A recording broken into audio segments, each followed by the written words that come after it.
지금부터 150년 전 덴마크는 프러시아와 전쟁을 치렀는데 전쟁에서 졌습니다. 그래가지고 국가 경제가 파탄이 되었습니다. 전쟁의 폐해 속에서 자원도 없고 돌, 자갈밭, 투성이었던 이 덴마크를 살리기 위해서 그룬트비 목사님과 그의 제자 달가스가 표를 걸고 국민들의 정신을 개혁하기 시작합니다. 하나님을 사랑합시다. 나라를 사랑합시다. 땅을 사랑합시다. 이런 표를 가지고 덴마크 국민들의 정신을 개혁합니다. 그 결과 덴마크는 오늘날 지상 낙원이라고 할 만큼 잘 사는 나라가 되었습니다. 그런데 오늘날 덴마크의 젊은이들이 화론 파티에 들어갈 때 먼저 먹는 것이 있다고 합니다. 자기 선조들이 굶주리고 고생할 때 먹었던 그 맛없는 까만 보리빵과 냉수를 마신 다음에 파티장에 들어간다는 겁니다. 그 조상들의 어렸을 때를 잊지 않는다는 거죠. 이스라엘 백성들이 유월절과 초막절 절기를 지킵니다. 그들이 400년 동안 종살이할 때 하나님의 은혜로 구원받은 것과 또 40년 광야 생활 동안 지켜주신 은혜를 기억하기 위해서 그들이 유월절과 초막절을 지킵니다. 2010년 6.25 전쟁의 60주년을 맞이해서 행정안전부가 조사를 했어요. 6.25가 언제 일어났느냐, 몇 년도에 일어났느냐고 물어보니까 청소년 58%, 성인 36.9%가 6.25가 언제 났는지 몰랐습니다. 또 북한이 6.25 전쟁을 일으켰다는 것도 청소년 36%, 성인 20%가 몰랐습니다. 우리는 과거의 수라린 역사를 잊어서는 아니 됩니다. 그 역사가 다시 이 땅에 반복되어서는 안 될 줄로 압니다. 63년 전 이 대한민국은 분열에 휩싸여 있었습니다. 민족주의, 자본주의, 공산주의가 서로 싸웠습니다. 친미와 반미, 오늘 우리 비슷합니다. 지금 친탁과 반탁이 치열하게 대립했습니다.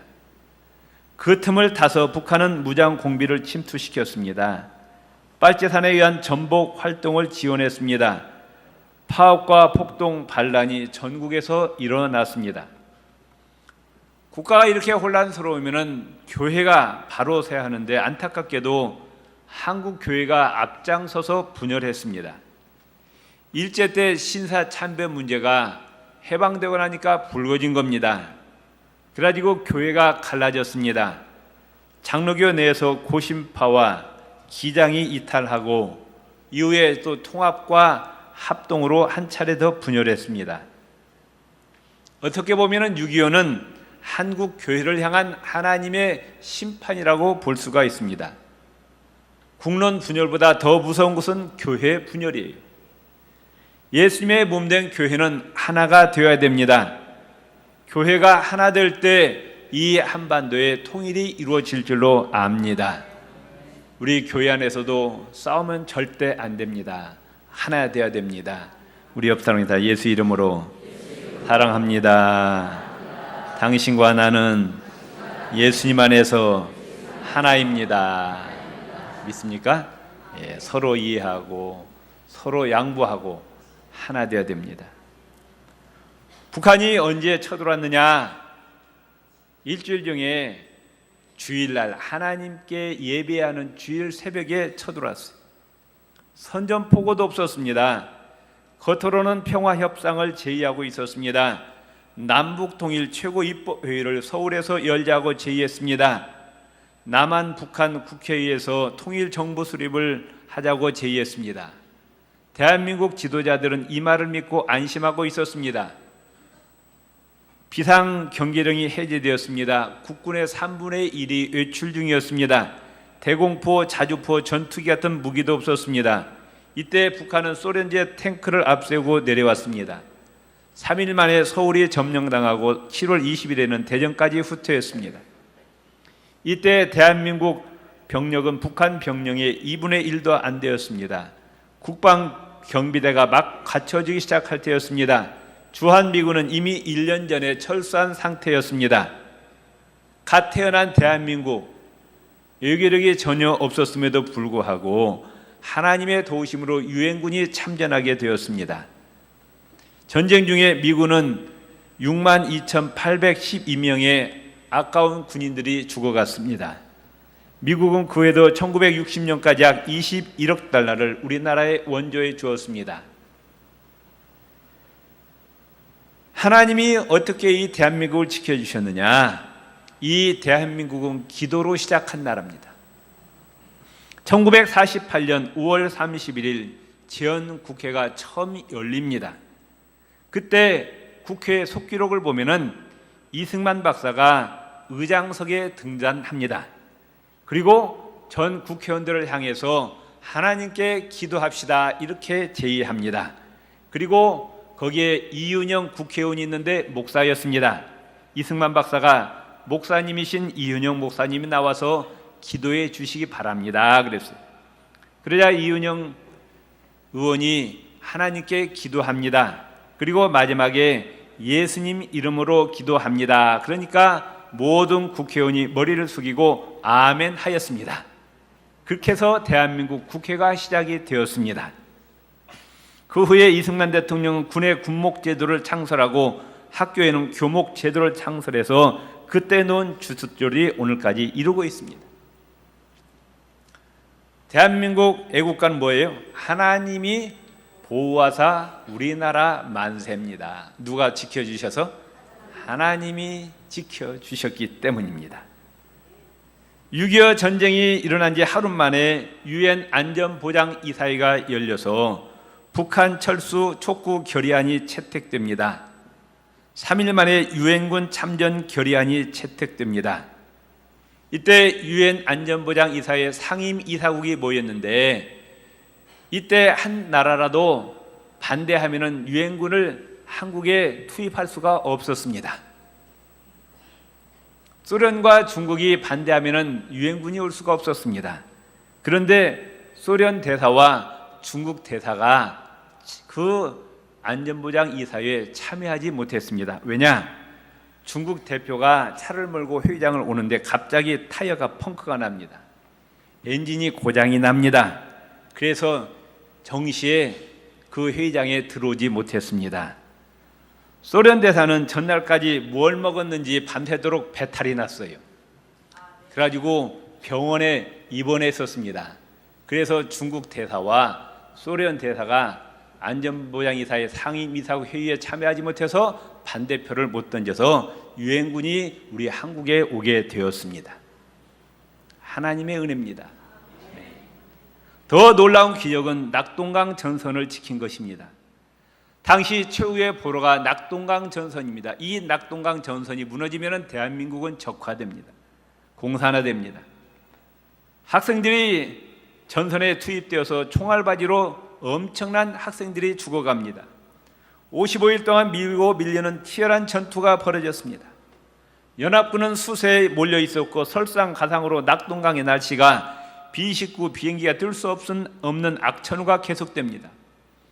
이때 메가더 장군은 이승만 대통령에게 기도를 요청합니다.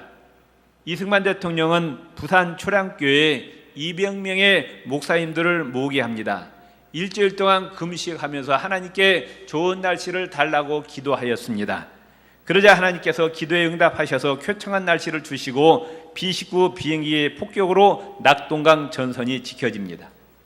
이어서 9월 15일 인천 상륙작전이 전개되었고 9월 28일에 서울을 탈환하게 되었습니다.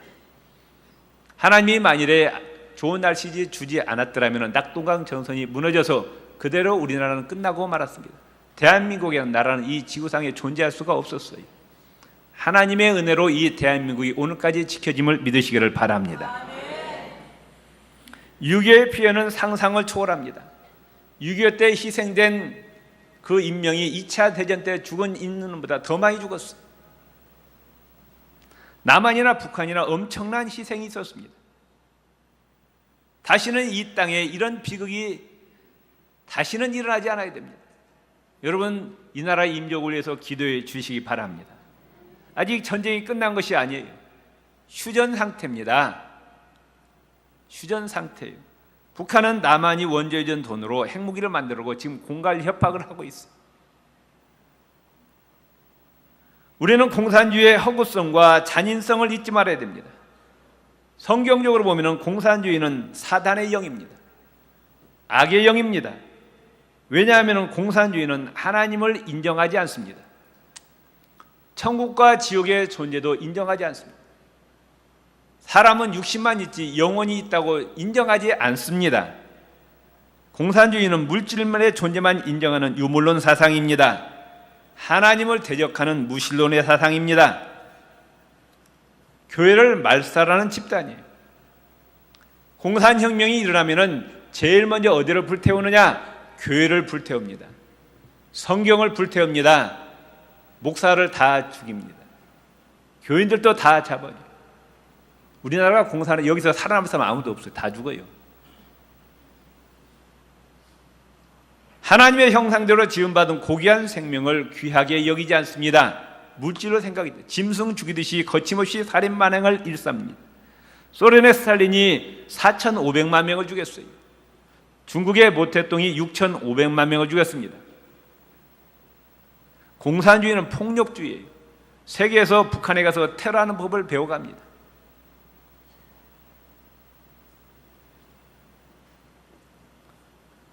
우리가 6.25 63주년을 맞이해서 우리가 뭘 해야 되느냐, 이 나라와 이 민족을 위해서 뭘 해야 되느냐, 오늘 느헤미야서 1장을 통해서 우리가 이 느헤미야의 눈물의 기도를 배워야 할 줄로 압니다. 느헤미야는 어떤 사람이었느냐?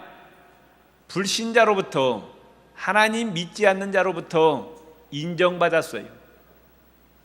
칭찬받았어요. 사랑받았습니다. 이 느헤미야는 포로로 끌려온 사람이에요.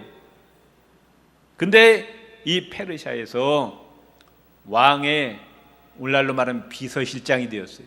최고위직에 올랐습니다. 왜? 성실했기 때문이에요. 정직했기 때문입니다. 신실했기 때문이에요. 성경에 보면은 아브라함도 그랬고 이삭도 그랬고요. 요셉도 하나님 믿지 않는 보디발에게 인정받았잖아요. 감옥에 들어가서도 간수로부터 인정받았어요. 또 바로 왕에게도 인정받았습니다. 다니엘도 포로로 끌려와서 믿지 않는 왕으로부터 인정받고 국무총리의 자리에 오릅니다. 우리 그리스도인은 세상에 나가서 불신자로부터 칭찬받아야 돼요.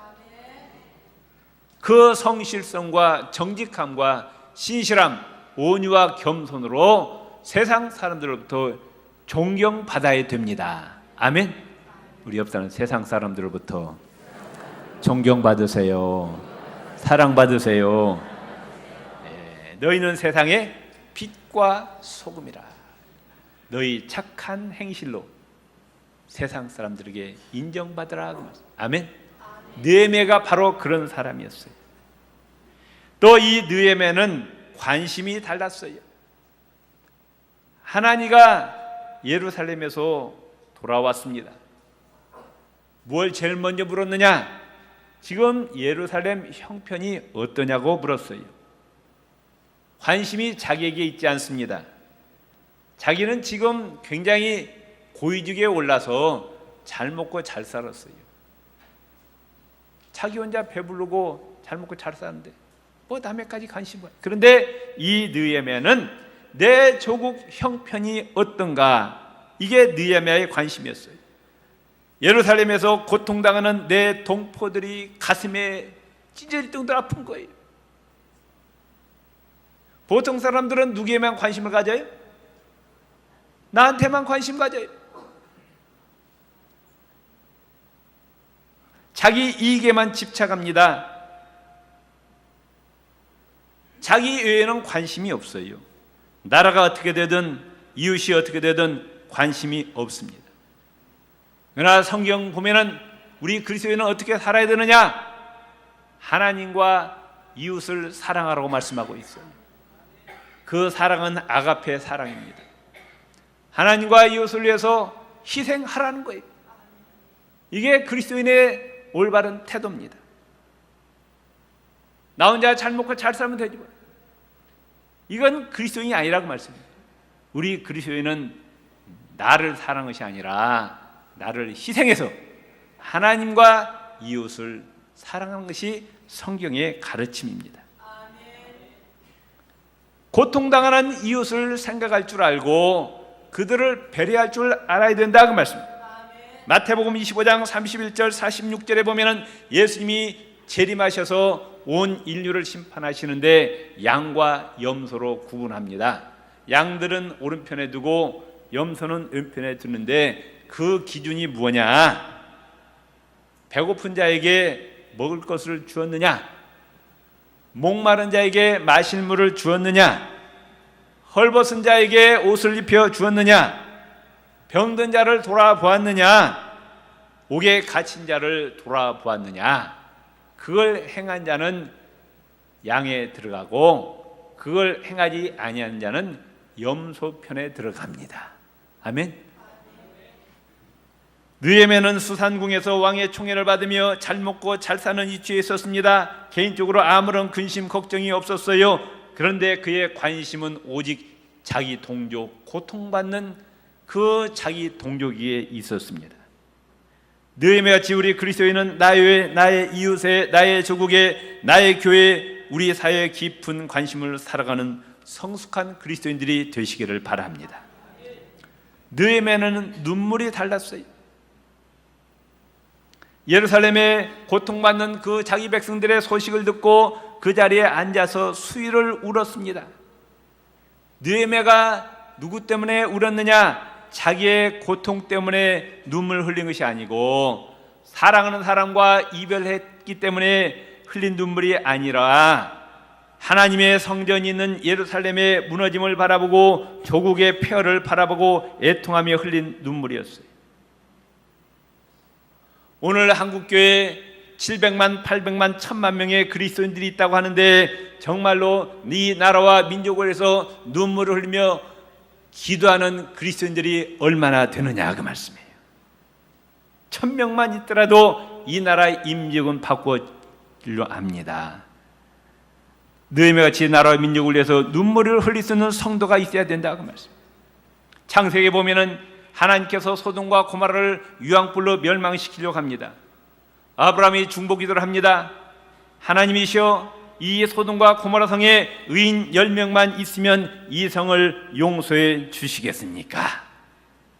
하나님 말씀하시기를 의인이 10명만 있어도 내가 이 소돔과 고모라 성을 멸망시키지 아니하리라 하셨어요. 의인이 누굽니까? 이 죄악된 세상, 이 약한 세상을 위해서, 이 나라와 민족을 위해서 눈물로 기도하는 자가 의인이라고 말씀해요.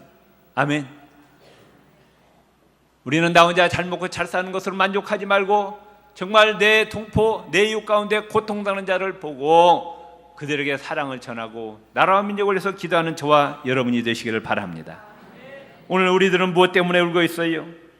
내 자신의 문제 때문에 울고 있습니까? 내 자식들 때문에 울고 있습니까? 내 사업 때문에, 내 가족 때문에 울고 있습니까? 물론 이 울음도 있어야 되지만 더 고귀한 울음은 뭐냐? 나라와 민족의 문제를 안고 고통당하는 내 형제 자매를 위해서 눈물 흘리는 그 눈물이 하나님 보시기에 고귀한 눈물임을 믿으시기를 바랍니다.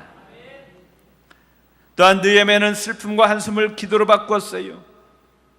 눈물로 끝내지 않았습니다. 자신이 가지고 있는 이 고통, 슬픔, 아픔을 하나님 앞에 가지고 나와서 하나님께 금식하며 기도하였습니다. 4절 같이 읽읍시다. 내가 이 말을 듣고 앉아서 울고 수일 동안 슬퍼하며 하늘의 하나님 앞에 금식하며 기도했다. 느헤미야서를 추적해 보면 이 느헤미야의 기도가 넉 달 동안 계속됨을 알 수가 있습니다. 그리고 드디어 하나님의 응답을 받고 예루살렘으로 갑니다. 또한 이 느헤미야는 예루살렘의 멸망을, 자기 조국의 멸망을 자신의 죄로 고백하며 하나님께 회개합니다. 사실 조국이 망한 것은 느헤미야와 아무런 상관이 없었어요. 자기들의 조상들이 잘못한 것입니다. 선조들이 우상을 섬기고 하나님 말씀에 불순종했기 때문에 나라가 멸망당한 것임에도 불구하고 느헤미야는 이 모든 것이 누구 탓이라? 내 탓이라고 하면서 회개합니다. 조상 탓으로 돌리지 않고 내가 나라와 민족을 위해서 기도하지 않았기 때문에 나라가 망했다고 하나님께 용서를 구하는 장면이 나옵니다. 성숙한 신앙인은 먼저 자신을 살피는 사람입니다. 어떤 허물을 남에게 돌리지 않고 나 때문이라고 한다.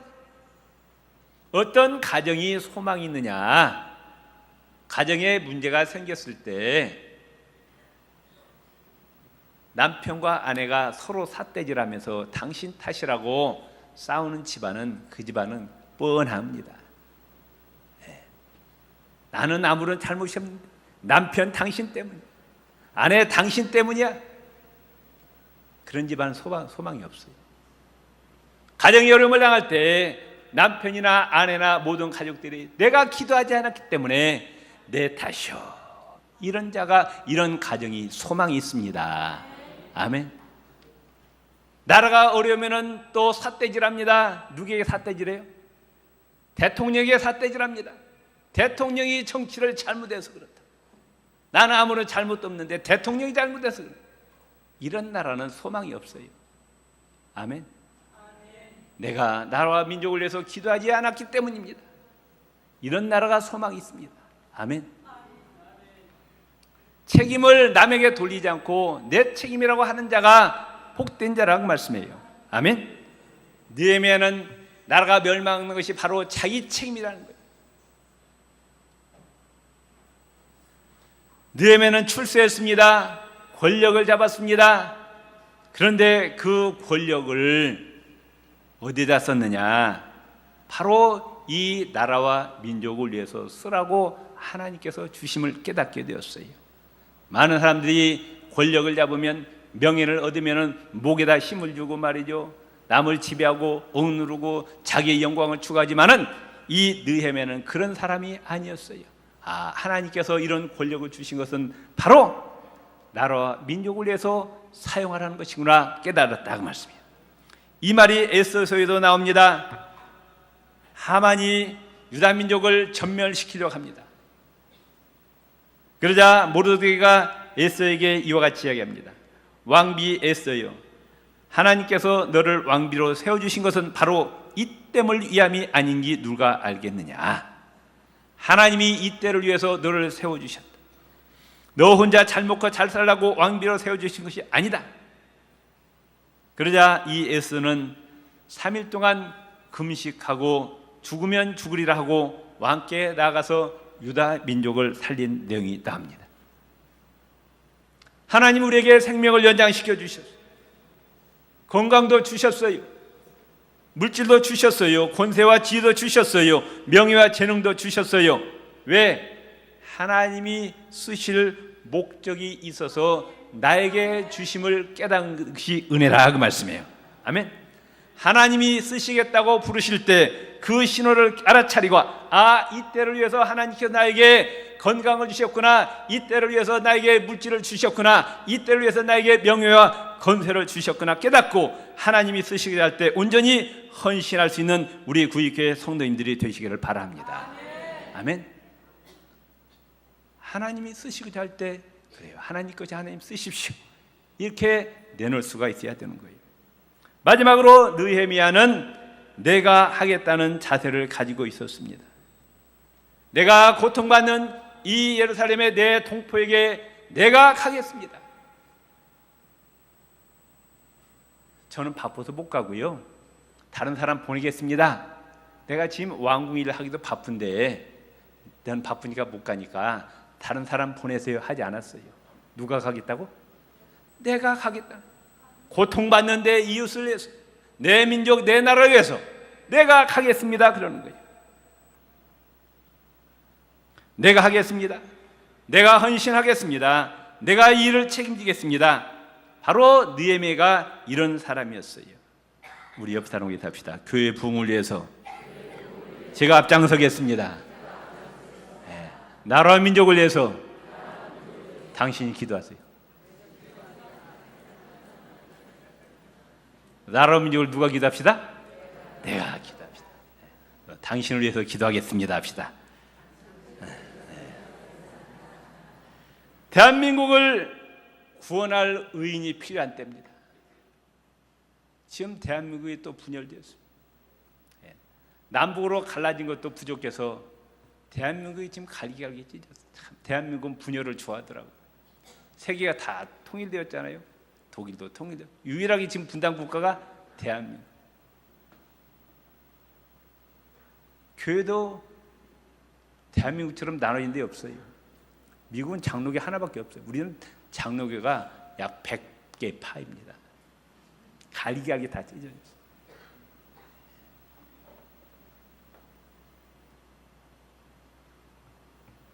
하나님은 이 나라 임력을 위해서 느헤미야 같은 의인이 나오기를 기다리고 계십니다. 어디에서든지 성실하고 정직하고 신실한 사람을 하나님이 찾고 계십니다.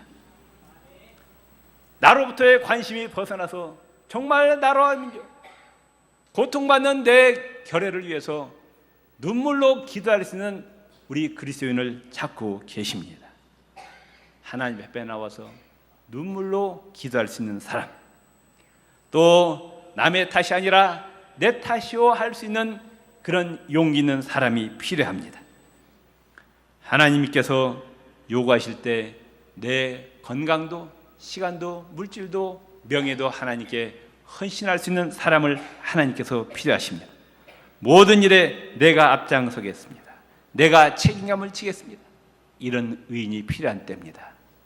아무쪼록 우리 구입교회 성도님들 느헤미야 같은 의인의 반열에 서시기를 주의 이름으로 축원을 드립니다. 기도하시겠습니다. 하나님 아버지, 6.25 기념주일 예배를 드리고 있습니다. 아버지 하나님, 나라가 정말 혼란스럽습니다.